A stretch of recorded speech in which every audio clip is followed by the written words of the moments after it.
Hello friends, NCERT tutorial में आपका स्वागत है। तो चलिए आज हम लोग सरकार के अंग के बारे में कुछ जानकारी, कुछ संक्षिप्त जानकारी प्राप्त करते हैं। आइए।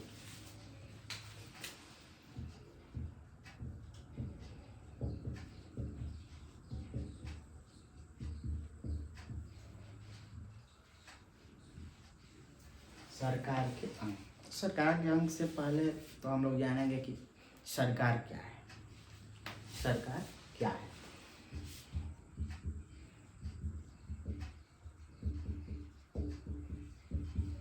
सरकार क्या है? तो सरकार क्या है, देखिए, जब क्या होता है कि जब कोई एक देश हो गया, देश में अगर लोग इकट्ठा रहेंगे तो कुछ नियम कानून की आवश्यकता होती है। उसके लिए क्या संविधान बनाया जाता है। संविधान नियम कानून का क्या है, एक किताब होती है। तो संविधान को लागू कौन करेगा, इसके बारे में देखिए कि आप संविधान के अनुरूप कार्य कर रहे हैं या नहीं कर रहे हैं, तो उसको कौन करेगा, उसको कौन देखेगा और उस कार्य को कौन करवाएगा।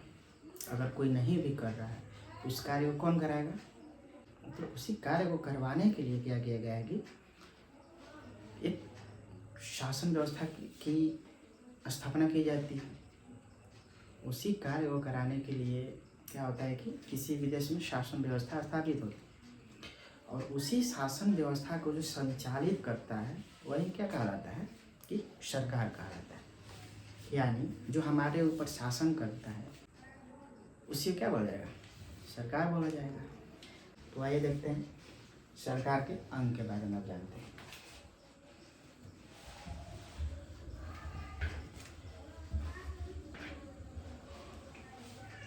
देखिए, सरकार के अंग के बारे में देखते हैं। तो सरकार के अंग अगर हम लोग भारत के परिप्रेक्ष्य में देखें, भारत की स्थिति देखें सरकार के अंग के बारे में, तो देखिए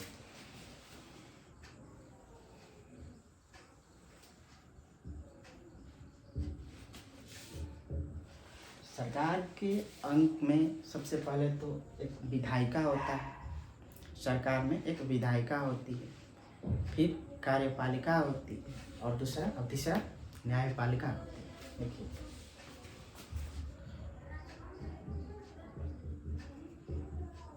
विधायिका, कार्यपालिका और न्यायपालिका।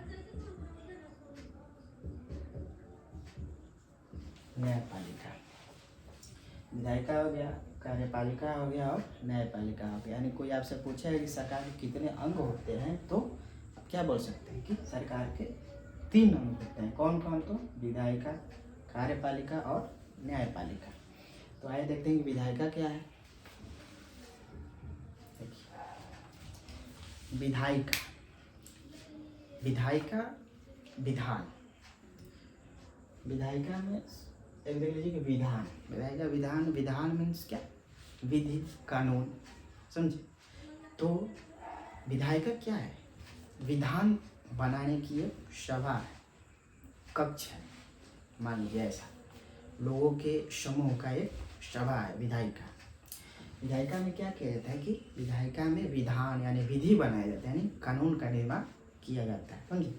विधायिका का मुख्य काम क्या है कि कानून का निर्माण करना, समझे। यहाँ पर देखिए विधायिका में पहला पॉइंट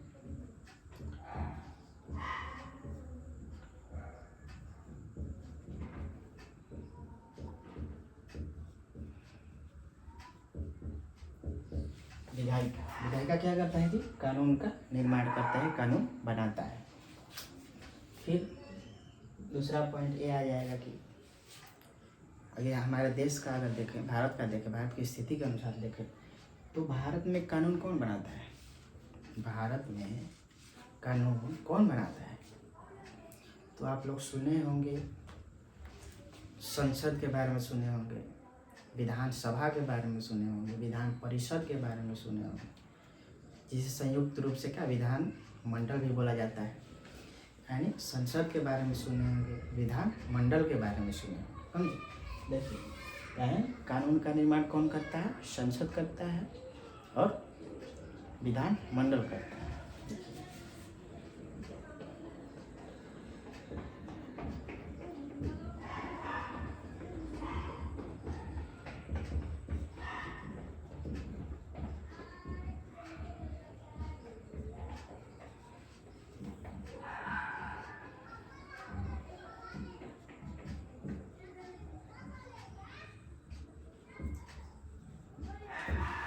संसद और विधान मंडल क्या करता है कि कानून का निर्माण करता है। हो गया। फिर विधायिका के बारे में आप लोग समझ लीजिए कि विधायिका क्या करता है। विधायिका का मुख्य काम क्या है? विधान बनाना, विधि बनाना, इसीलिए उसका नाम क्या है? विधायिका है। यानी विधायिका क्या करता है? कानून का निर्माण करता है। और कानून का निर्माण कहाँ किया जाता है? भारत की अगर स्थिति के अनुसार देखें तो संसद और विधान मंडल में। फिर आइए देखते हैं कार्यपालिका। मान लीजिए कानून बन गया, कानून बनाकर एक किताब में मान लीजिए रख दिया गया कि हमको, जैसे मान लीजिए आप रूटीन बनाते हैं, रूटीन बनाते हैं आप, रूटीन बनाकर आप चुपचाप उसे रख दिए, कहीं भी आप रख दिए और उसको आप फॉलो कर ही नहीं रहे, तो कैसे काम चलेगा? मान लीजिए यहाँ पे कानून बना दिया संसद और उसको लोग फॉलो कर ही नहीं रहे हैं, तो फिर उस कानून बनाने का फ़ायदा क्या है? तो इसीलिए देखिए, कार्यपालिका का मुख्य काम क्या है? कानून को लागू करना। देखिए,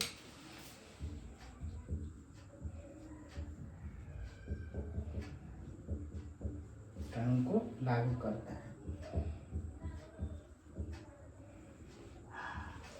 कानून को लागू करता है। लागू का मतलब समझ रहे हैं क्या करता है? लागू का मतलब, लागू करने का मतलब है कि बाइक के लिए क्या बना है?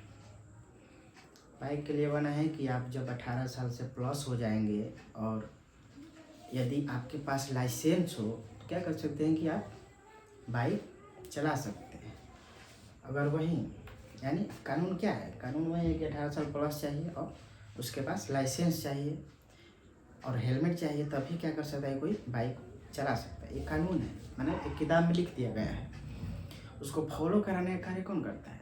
वही कराता है कार्यपालिका। जैसे प्रशासन हो गया, प्रशासन भी कहीं ना कहीं क्या है?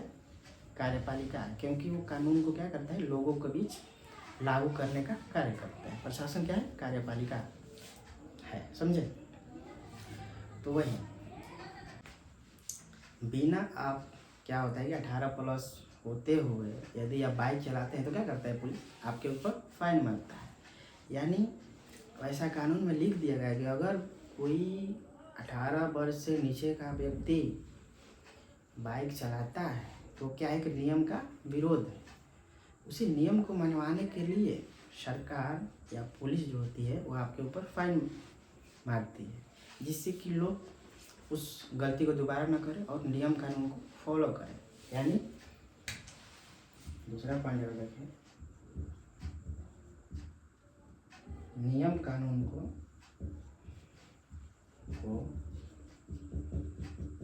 लोगों से फॉलो कराते हैं।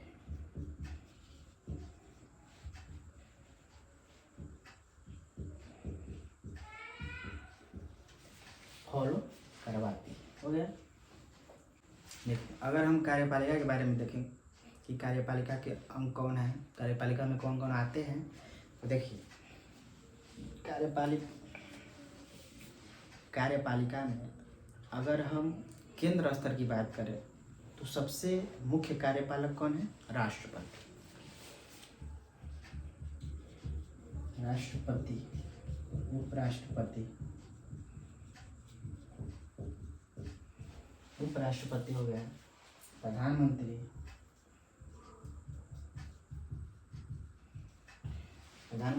और भी बहुत सारे हैं।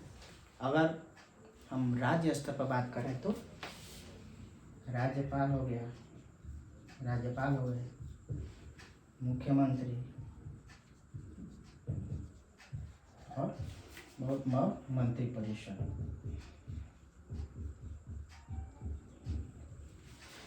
यानी आप राष्ट्रपति को, उपराष्ट्रपति को, प्रधानमंत्री, मंत्रिपरिषद राज्यपाल मुख्यमंत्री को क्या आप कार्यपालिका के अंग कह सकते हैं, यानी ये सब क्या है, कार्यपालिका के अंग है। फिर आइए देखते हैं न्यायपालिका। तो न्यायपालिका का तो आप समझ ही रहे हैं क्या है। न्यायपालिका का मुख्य कार्य क्या है, न्याय करना। न्याय करना, न्यायपालिका का मुख्य काम क्या है, न्याय करना। और न्याय करने का काम कौन करता है, तो सुप्रीम कोर्ट,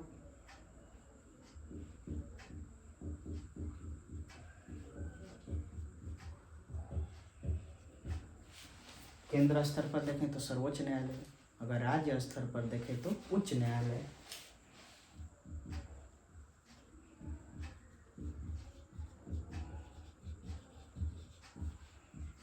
अगर जिला स्तर पर देखें तो डिस्ट्रिक्ट कोर्ट होता है, जिला न्यायालय।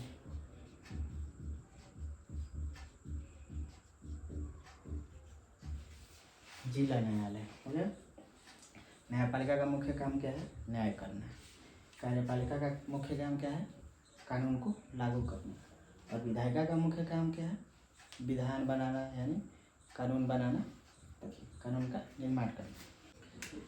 तो चलिए विधायिका के अंतर्गत आने वाले संसद और विधान मंडल के बारे में कुछ संक्षिप्त जानकारी प्राप्त करते हैं। आइए,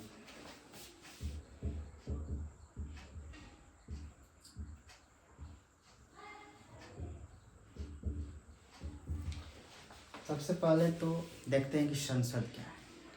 संसद क्या है, तो संसद, देखिए संसद कहाँ, दिल्ली में। संसद एक क्या है, एक भवन है।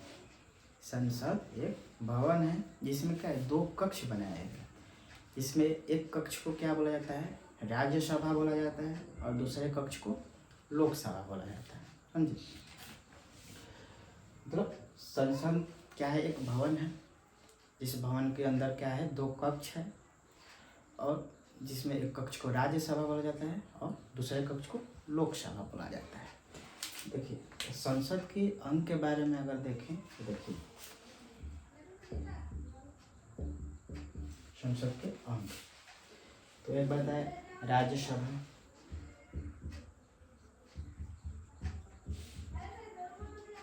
लोकसभा, और इसी के अंग के रूप में हम राष्ट्रपति को भी देखते हैं। राष्ट्रपति, देखिए अगर हम लोग संसद के अंग के रूप में देखें तो राज्यसभा, लोकसभा और राष्ट्रपति को देखते हैं। और संसद को हम लोग देखें कि संसद क्या करता है, संसद क्या करता है कि कानून का निर्माण करता है। किस स्तर पर करता है, तो केंद्र स्तर पर, समझे। संसद केंद्र स्तर पर क्या करता है कि कानून का निर्माण करता है। इसके बारे में आगे फिर से डिटेल में इसके बारे में होगा, अभी संक्षिप्त जानकारी के रूप में हम लोग इसको देखते हैं। देखिए राज्यसभा के बारे में कुछ जानकारी प्राप्त कर लेते हैं कि राज्यसभा हमारे संविधान के किस अनुच्छेद में उल्लेखित है, समझिए। लोकसभा किस अनुच्छेद में उल्लेखित है, और राष्ट्रपति किस अनुच्छेद में उल्लेखित है। अगर अनुच्छेद की बात करें तो अनुच्छेद 80 में अगर हम राज्यसभा को देखते हैं कि हमारे संविधान के किस अनुच्छेद में राज्यसभा का उल्लेख किया गया है, तो संविधान के अनुच्छेद 80 में राज्यसभा का उल्लेख किया गया है। वहीं लोकसभा को देखें तो अनुच्छेद 81 में क्या किया गया है कि लोकसभा का उल्लेख किया गया है। अगर राष्ट्रपति की बात करते हैं तो किस अनुच्छेद में किया गया है उल्लेख, तो अनुच्छेद 52, यानी अनुच्छेद 52 में राष्ट्रपति के बारे में उल्लेख किया गया है कि भारत का एक राष्ट्रपति हो।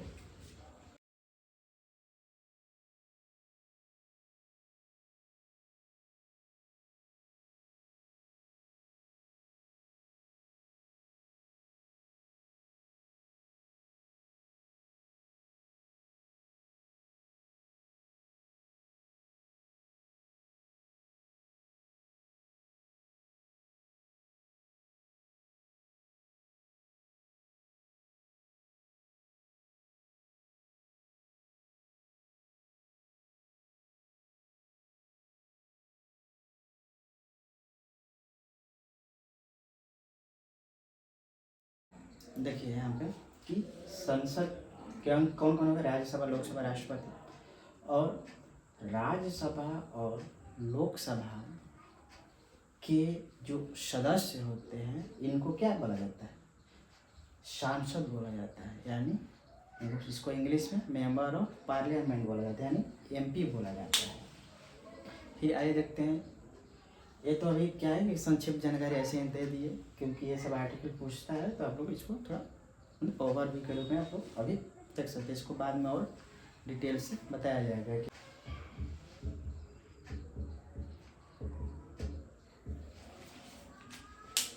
देखिए विधानमंडल के अंग, विधानमंडल के अंग के रूप में भी हम संसद के जैसा ही देखते हैं। संसद में जैसे 3 अंग हो गए, वैसे ही विधानमंडल में भी मतलब भारत की अगर स्थिति देखें तो कहीं कहीं मतलब 3 अंग होंगे। देखिए क्योंकि भारत में केवल 6 राज्यों में ही मतलब एक विधान परिषद होता है। अभी देखते हैं उसको।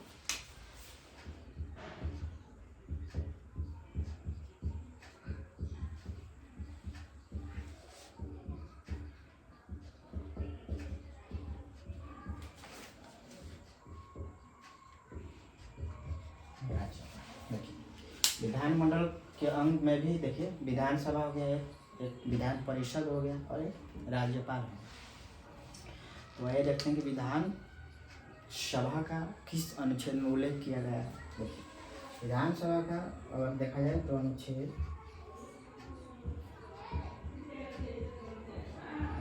170 में अनुच्छेद 170 में क्या है कि विधानसभा का उल्लेख किया गया है। और अनुच्छेद 169 में विधान परिषद का उल्लेख किया गया है। और अनुच्छेद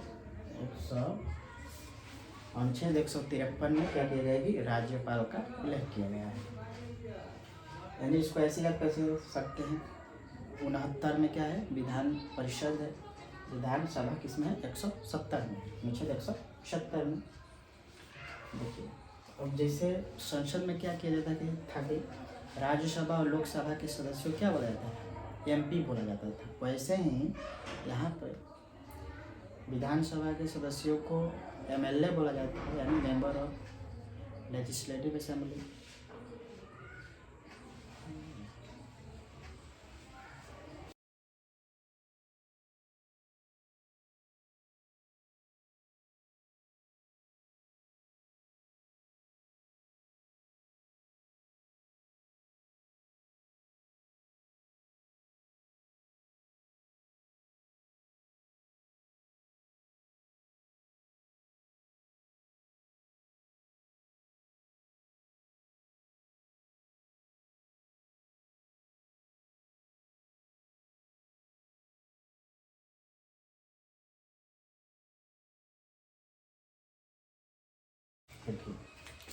यहाँ पे विधानसभा के सदस्यों क्या बोला जाता है, एमएलए बोला जाता है, यानी मेंबर ऑफ लेजिस्लेटिव असेंबली।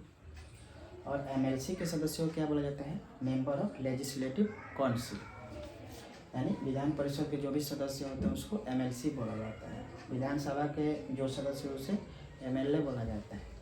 पहले आप लोग को बताया कि हमारे देश में जो विधान परिषद है वो हर राज्य में नहीं है, तो केवल 6 राज्य में ही मतलब ये क्या है कि विधान परिषद है।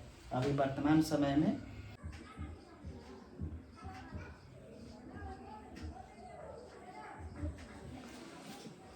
विधान परिषद को याद करने के लिए कि किस राज्य में विधान परिषद है, उसके लिए एक ट्रिक बनाए हैं, ताकुम, टा या ताकुम।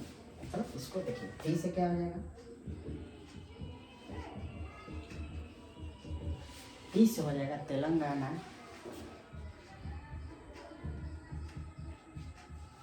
ए से हो जाएगा आंध्र प्रदेश,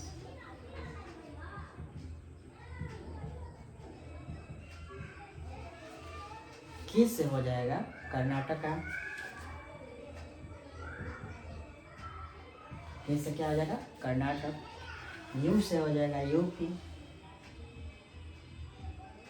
यूपी, एम से क्या हो जाएगा महाराष्ट्र, और बी से बिहार। इसे बिहार यानी तेलंगाना, आंध्र प्रदेश, कर्नाटक, यूपी, महाराष्ट्र और बिहार में ही क्या है कि ये विधान परिषद अभी वर्तमान समय में स्थित है या विधान परिषद है। नहीं तो इन छहों को अगर छोड़ा दिया जाए तो अन्य राज्यों में केवल विधान सभा अवेलेबल है। समझे? तो इसको याद करना बहुत ज़रूरी है कि एग्जाम में पूछता है कि विधान परिषद किन किन राज्यों में है, तो इसको आप लोग इस ट्रिक के माध्यम से याद कर सकते हैं। आशा करते हैं कि ये जो संसद और विधानमंडल के बारे में जो संक्षिप्त जानकारी दी है आप लोगों को समझ में आ गया होगा।